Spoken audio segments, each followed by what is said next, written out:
नमस्कार, मैं हूं नीलू। तो ईरान के परमाणु कार्यक्रम को लेकर एक बड़ी खबर सामने आ रही है और ये खबर चौंकाने वाली है और चौकन्ना करने वाली है, खासतौर पर इजराइल और अमेरिका के लिए। बताया जा रहा है कि ईरान ने इतने यूरेनियम जमा कर लिए हैं कि 10 परमाणु बम वो बना सकता है। अब इसमें कितनी सच्चाई है, बातचीत करने के लिए मयंक मेरे साथ है। मयंक, जो ये खबर आ रही है, आखिर इस खबर का सोर्स कहाँ है? किस हिसाब से ये खबर बताई जा रही है कि 10 परमाणु क्षमता वाली यूरेनियम का वहां पर भंडारण कर लिया गया है? क्या है पूरी खबर, जरा विस्तार से बताइए। देखिए, आईएईए जो है, इंटरनेशनल एटॉमिक एनर्जी एजेंसी जो है, इसकी तरफ से एक सर्वे हुआ। सर्वे के बाद इनकी एक रिपोर्ट सामने आई है जिसमें ईरान के परमाणु कार्यक्रम को लेकर बहुत बड़े दावे किए गए हैं। जिसके बाद अब ये कहा जा रहा है, कुछ लोग ये भी कह रहे हैं कि अब ईरान जो है वो मिडिल ईस्ट का एक परमाणु ताकत ऑलरेडी बन चुका है।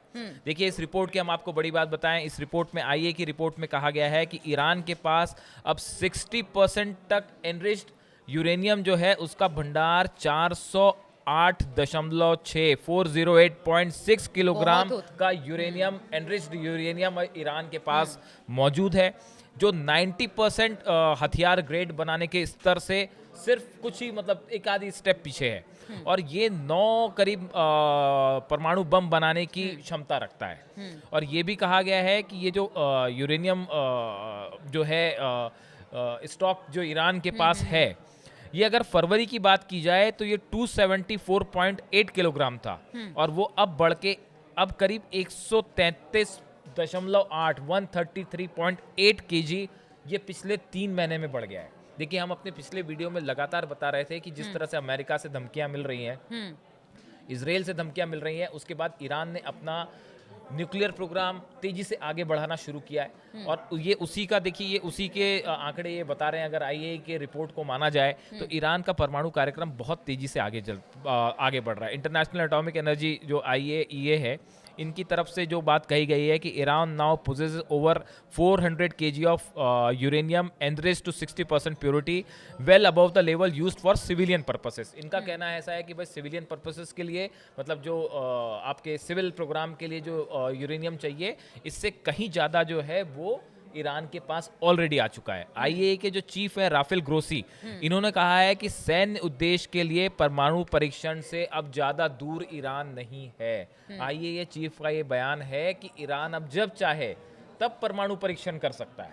और वो इस स्थिति में आ गया है कि कभी भी अपने आप को न्यूक्लियर, हमने पिछले भी अपने वीडियोस में इस तरह की बात की थी कि सोशल मीडिया में कई एक्सपर्ट्स जो हैं वो ईरान के एक्सपर्ट्स जो हैं वो इस तरह की बात बताते हैं कि ईरान जो है वो ऑलरेडी न्यूक्लियर कैपेबिलिटी हासिल कर चुका है। बिल्कुल, हमने कई बार इसका जिक्र भी किया है और गाय बगाए इस तरह की खबर भी आती रही है। अब देखिए, इसको लेके अमेरिका की तरफ से जो रिएक्शन आया है, जो व्हाइट हाउस की कैरोलिन लेविट हैं, जो प्रवक्ता है वहाँ की, उन्होंने कहा है कि जो स्टीव विटकॉफ हैं, ट्रम्प के special envoy, he has sent a detailed and acceptable proposal to Iranian regime and it's in their best interest to accept it। अब ये बताया जा रहा है कि अमेरिका की तरफ से इस रिपोर्ट के सामने आने के बाद एक नया प्रपोजल भेज दिया गया है न्यूक्लियर डील को लेकर। अब जिसको लेकर ईरान को रिस्पॉन्ड करना है, ये बात कंफर्म कर दी गई है ईरान की तरफ से कि एक नया प्रपोजल अमेरिका की तरफ से मिला है। और अब्बास अराक्ची जो उनके विदेश मंत्री हैं, उन्होंने कहा है कि we will respond to the US proposal in the line with the principles, national interest and rights of the people of Iran. Abbas Araghchi ने फिर से वो बात कही है कि भाई हम ईरान के नेशनल इंटरेस्ट के हिसाब से, लोगों के हितों के हिसाब से जो अमेरिका का नया प्रस्ताव आया है, हम उस पर रिस्पॉन्ड करेंगे। अब देखिए, इस पूरे मैटर में जो ओमान के विदेश मंत्री हैं बदर अल बुसैदी, ये अभी एक छोटी सी यात्रा पे तेहरान गए थे और बताया जा रहा है कि अमेरिका का बड़ा मैसेज लेके गए। और अगला प्रपोजल जो 6th राउंड की अब बात होगी, ये कहाँ होगी, कैसे होगी, इस पे चर्चा हुई। अमेरिका की तरफ से जो नया प्रस्ताव आया है उस पे भी ये कहा जा रहा है कि वो शायद ओमान के थ्रू भेजा गया ईरान के पास। अब सवाल ये है कि क्या ईरान एनरिच्ड यूरेनियम, देखिए आईएईए की तरफ से कहा जा रहा है कि 400 किलो से ज़्यादा यूरेनियम ईरान के पास मौजूद है। अब क्या ईरान अपने इस राइट को छोड़ने के लिए तैयार होगा? ईरान की तरफ से ये साफ कर दिया गया है कि कोई भी समझौता तब तक स्वीकार नहीं होगा जब तक तेहरान पर ये सभी प्रतिबंध पूरी तरह से हटाए नहीं जाते, जो सैंक्शंस लगे वो हटाए नहीं जाते और देश के परमाणु कार्यक्रम को जारी रखने की अनुमति नहीं दी जाती। देखिए, ईरान अपने स्टैंड पे कायम है कि हमको सिविल पर्पसेस के लिए हम हथियार नहीं बना रहे, हम परमाणु बम नहीं बना रहे, लेकिन हमको सिविल पर्पसेस के लिए जो चाहिए प्रोग्राम चाहिए, हम उससे कतई समझौता नहीं करेंगे। हमारा जो एनरिच्ड यूरेनियम है इसको छोड़ने के लिए भी ईरान तैयार नहीं है। तो ऐसी स्थिति में अब अमेरिका एक प्रकार से सवाल यह है कि अमेरिका आगे कैसे डील करेगा। क्या अच्छा, एक बात और बताइए, चूंकि जो ईरान है वो अपनी बातों पर अड़ा हुआ है, अमेरिका भी अपनी बातों पर अड़ा हुआ है, बातचीत का दौर लगातार चल रहा है, लेकिन इस वक्त अगर पूरी दुनिया को हम देखें, जिस हालात से इस वक्त पूरी दुनिया और तमाम देश गुजर रही है, क्या उसमें ईरान को भी लगता है कि परमाणु शक्ति बनना हमारे आज की डिटरेंट जरूरत है? बिल्कुल बिल्कुल, ये इसी वजह से वो अपनी बातों पर बहुत अड़ीग है, जिस बहुत तरह से चीजें। बिल्कुल ठीक कहा आपने। बहुत सारे एक्सपर्ट से बताते हैं कि